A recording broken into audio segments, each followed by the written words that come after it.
주 나의 인도자 항상 함께 하시네.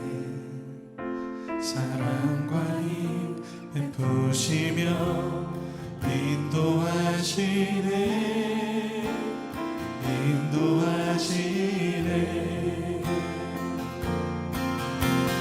나의 가는 길 주님 인도하시네. 그는 보이지 않아도 날 위해 일하시네. 주 나의 인도자 항상 함께 하시네. 사랑과 힘 베푸시며 인도하시네.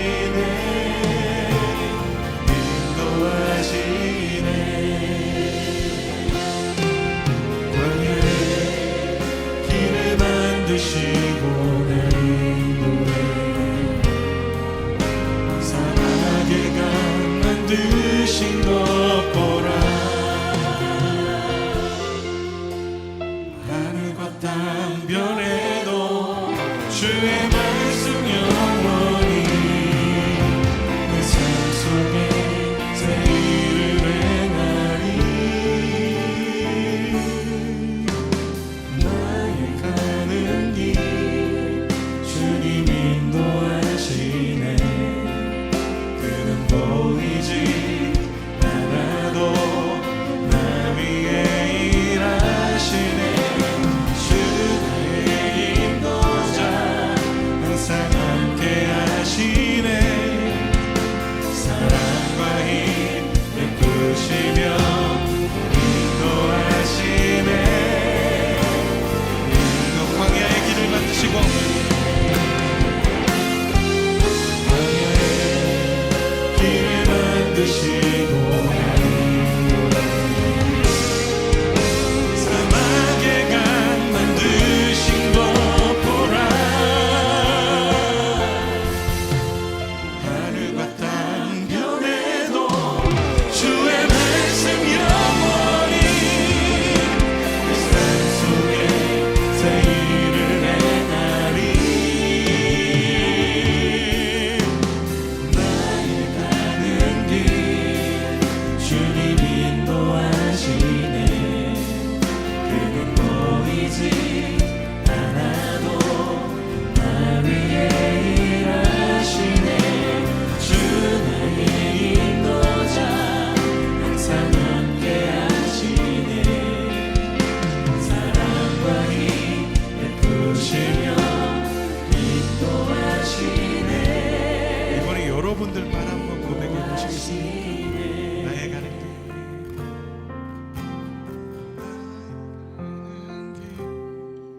주님 인도하시네. 그는 보이지 않아도 날 위해 일하시네. 주 나의 인도자 항상 함께 하시네.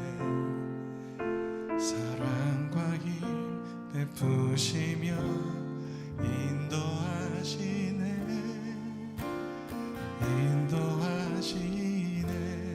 사랑과 힘 베푸시며 인도하시네.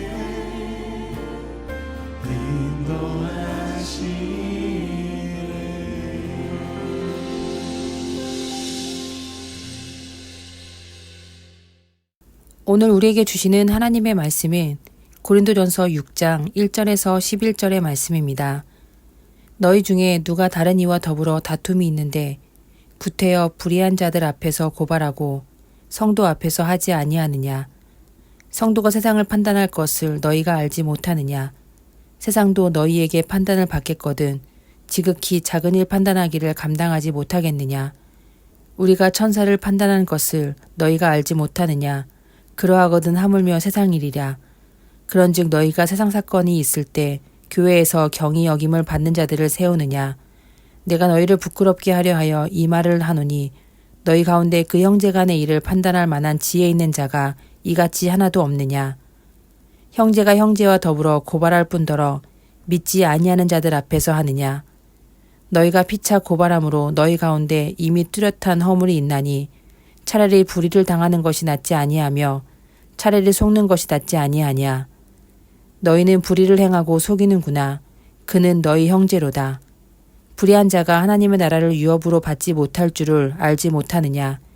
미혹을 받지 말라. 음행하는 자나 우상 숭배하는 자나 간음하는 자나 탐색하는 자나 남색하는 자나 도적이나 탐욕을 부리는 자나 술 취하는 자나 모욕하는 자나 속여 빼앗는 자들은 하나님의 나라를 유업으로 받지 못하리라.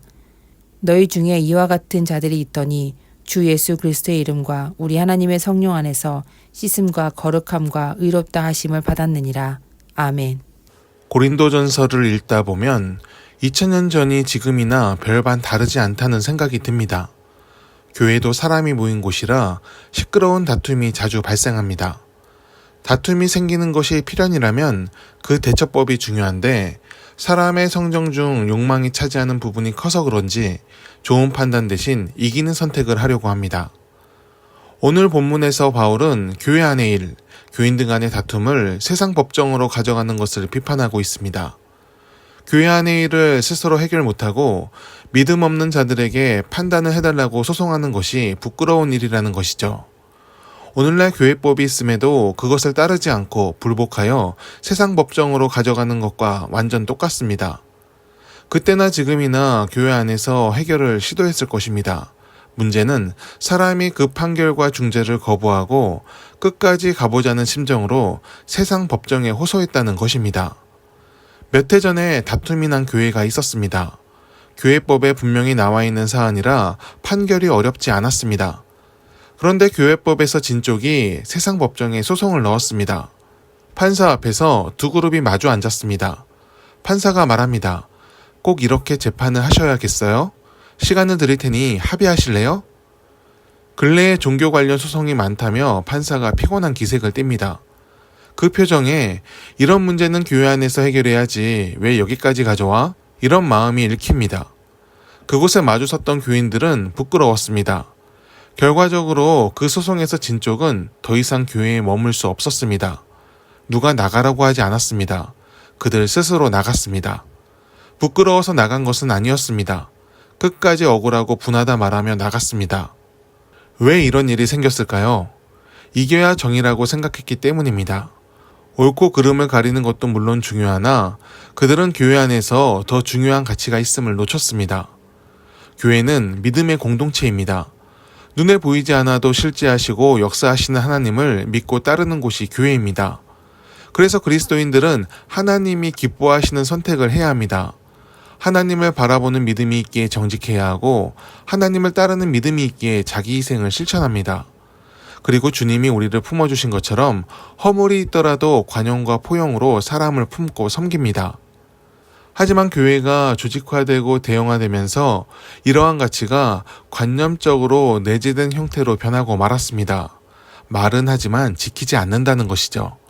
실천을 위해 주어진 가치를 이념적인 것처럼 여기게 된 것입니다. 그러니 억울하면 견딜 수 없게 되었습니다. 평상시에는 사람들 간에 별탈이 없으니까 항상 좋은 사람처럼 보이지만 이해관계가 맞서거나 관계의 틈이 생기면 원수처럼 변하고 맙니다. 안 보고 사는 것이 낫다고 말하며 교회 안에서도 모른 척합니다. 작은 교회라면 이러한 일은 택도 없을지도 모릅니다. 좋으나 싫으나 마주볼 수밖에 없으니까요. 하지만 교회가 대형화되면서 그래도 괜찮았습니다. 그 사람 아니어도 다른 사람이 많으니까요. 그리고 마주치지 않고 교회 다니는 게 가능합니다. 이러한 교회 시스템이 정착하면서 교회의 순기능인 화해를 보기 어려워졌습니다. 예전엔 교인들끼리 다툼이 있을 땐 목회자가 개입해서 회개시키고 화해를 시켰습니다. 교인들은 거기에 순종하며 스스로를 자책했습니다. 남 탓하지 않았다는 것이죠. 하지만 요즘은 다툼을 방치합니다. 골마서 터질 때까지 모른 척합니다. 화해의 과정을 중재하는 것을 머리 아픈 일처럼 여깁니다. 이러다 보니 편을 가르게 되고 이것은 각자 지지하는 입장을 만듭니다. 결국 교회 안의 여러 사안에 대해 이견을 보이게 되고 교회법으로 중재를 해도 듣지 않고 세상 법으로까지 나아가 시시비비를 가립니다. 사람 간의 작은 문제를 외면하다가 교회 다툼이라는 큰일을 치르게 되고 만 것입니다. 교회에 문제가 아예 없을 수는 없습니다. 중요한 것은 문제가 생겼을 때 하나님의 방법으로 그 문제를 푸는 것입니다. 해법은 이미 주어져 있습니다. 우리는 예수님처럼 문제를 풀어가야 합니다. 내려놓음과 자기희생, 관용과 이해가 주님의 방법입니다. 약자의 편에서 기다림을 택하셨던 예수님을 기억해야 합니다. 죽이는 것보다 살리는 것을 선택하셨던 예수님의 마음이 우리 안에 있어야 우리는 바른 분별력을 발휘할 수 있습니다. 간혹 정말 악한 자들이 교회를 흔들 때가 있습니다. 그들은 가스라이팅을 저지르며 교인들의 마음을 흔듭니다. 그럴 땐 인간의 말에 흔들리지 말고 오른쪽을 선택해야 합니다. 옳고 그름의 분간은 그다지 어렵지 않습니다. 성경에서 비롯된 교회법을 지키고 마음에서 이끄는 선한 양심을 따라야 합니다. 우리는 예수의 길을 따르는 자들입니다. 예수님이 보여주신 가치들이 우리 안에 있고 그 모든 가치들은 모두 하나의 단어, 사랑에서 만납니다. 사랑으로 사람과 교회를 품길 바랍니다. 사람의 욕망 때문에 교회가 상처 입고 망가지지 않기를 바랍니다.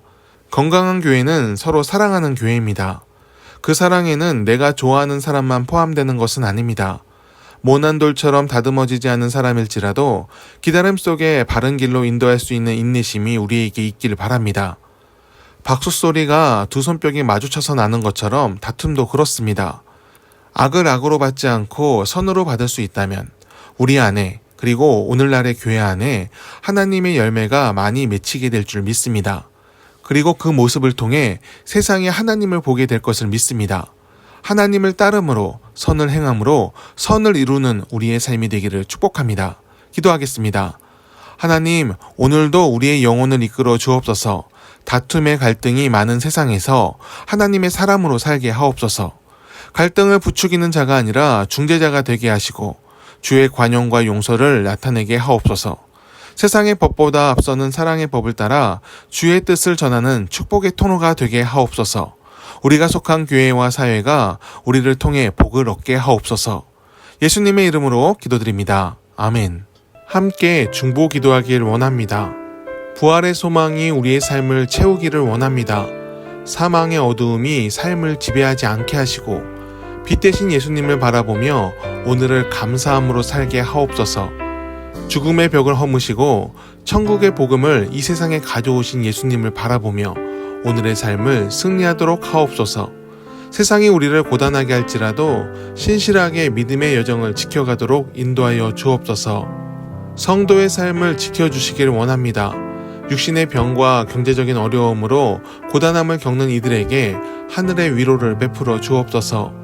병마와 싸우는 이들에게 치유의 빛을 주시고 고난에 빠져 길을 찾고 있는 이들에게 지혜의 길을 열어 주옵소서. 예수 그리스도처럼 하나님을 신뢰함으로 모든 것을 이기도록 하옵소서. 이 땅의 교회들을 지켜주시기를 원합니다. 대한민국의 근대사에서 개신교의 역할이 참 컸습니다. 사회의 연약한 부분을 메웠고 도움이 필요한 자들을 보살폈습니다. 좋은 길을 제시하며 정의와 긍휼을 교회가 실천했습니다. 하지만 주님, 오늘날 교회는 머리를 숙이지 않습니다. 세상이 기뻐하는 영광을 교회의 영광으로 삼으며 교만과 벗하는 것을 부끄러워하지 않습니다. 주여, 어려운 상황에 있는 한국교회를 긍휼히 여겨 주옵소서. 교인이 줄어서 문제가 아니라 예수의 마음을 잃은 것을 깨닫게 하옵소서. 한 영혼이 돌아옴을 기뻐하셨던 예수님의 마음을 품어 우리가 진정 추구해야 할 가치인 사랑을 회복하게 하옵소서. 영혼의 돌아옴을 기뻐하며 긍휼과 희생, 정직과 평화를 나타내는 교회 공동체가 되게 하옵소서.